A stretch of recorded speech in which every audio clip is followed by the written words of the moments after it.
আগের ভিডিওটা দেখলে ইম্পারেটিভ সেন্টেন্সের উপর, তাহলে দ্বিতীয় ভিডিওটা বুঝবে ভালো করে। ঠিক আছে, আমরা এটাও হচ্ছে ইম্পারেটিভ সেন্টেন্সের উপর।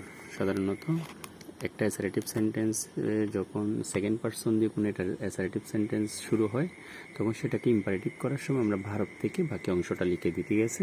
আমরা সেই জাতীয় ইম্পারেটিভ সেন্টেন্স ভারব দিয়ে যেগুলো শুরু হয়, এই জাতীয় ইম্পারেটিভ সেন্টেন্সের উপর ডাইরেক্ট ন্যারেশনকে ইনডাইরেক্ট করার নিয়মটা আমরা এর আগের ভিডিওতে দেখছি আর কি।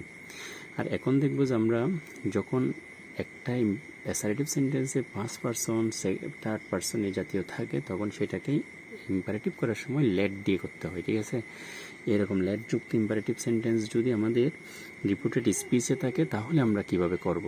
এখানে এই আগের ভিডিওর ইম্পারেটিভ সেন্টেন্সকে যেরকম করছি, এটার সাথে মানে কি পুরোপুরি একেবারে মানে কি ভিন্ন। আবার লেটাসের মধ্যে এবং late me, late them, let her এই জাতীয়গুলোর মধ্যে কি ভিন্ন। তাহলে সেই জন্য আমাদের এই ভিডিওটা ভালো করে বুঝতে হবে।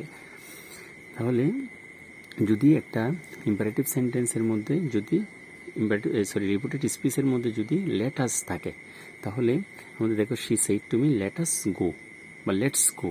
লেটাসকে সংক্ষেপে লেটস লিখছি আর কি। ঠিক আছে, আমি এখানে উপরে দিয়েছি লেটস বা লেটাস। তখন দিতে হবে যে শি প্রপোজড টু মি। এমনি স্বাভাবিকভাবে ইম্পারেটিভ সেন্টেন্সে ইনভার্টেড কমার জন্য টু হয়, কিন্তু এখানে হবে যে দ্যাট।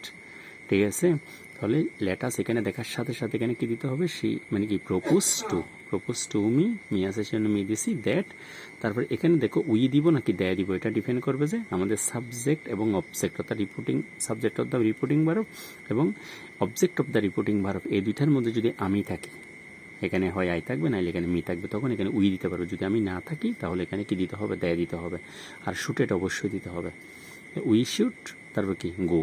ঠিক আছে, এবার আরেকটা সেমভাবে দেখো, এটা আছে রাকিব সেড টু নাহিদ। রাকিব নাহিদকে বললো লেটস ট্রাই, চলো আমরা চেষ্টা করি।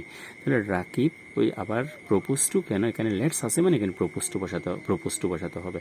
Propose to Nahid that. এবার দেখো এখানে রাকিব এবং নাহিদের মধ্যে কোথাও মি অথবা আই নাই, তাহলে এখানে তখন দেয় দিতে হবে। ঠিক আছে, তারপর শুটের অবশ্যই থাকবে, তারপর শুটের পরে ভার্বের বেস ফর্ম। আমরা জানি যে মডাল অক্সিলারি ভার্বের পরে ভার্বের বেস ফর্ম হয়। ঠিক আছে, এটা লেটাসের রুল অথবা লেটসের রুল, এটা ভালো করে দুই একবার করে দেখে নিবে।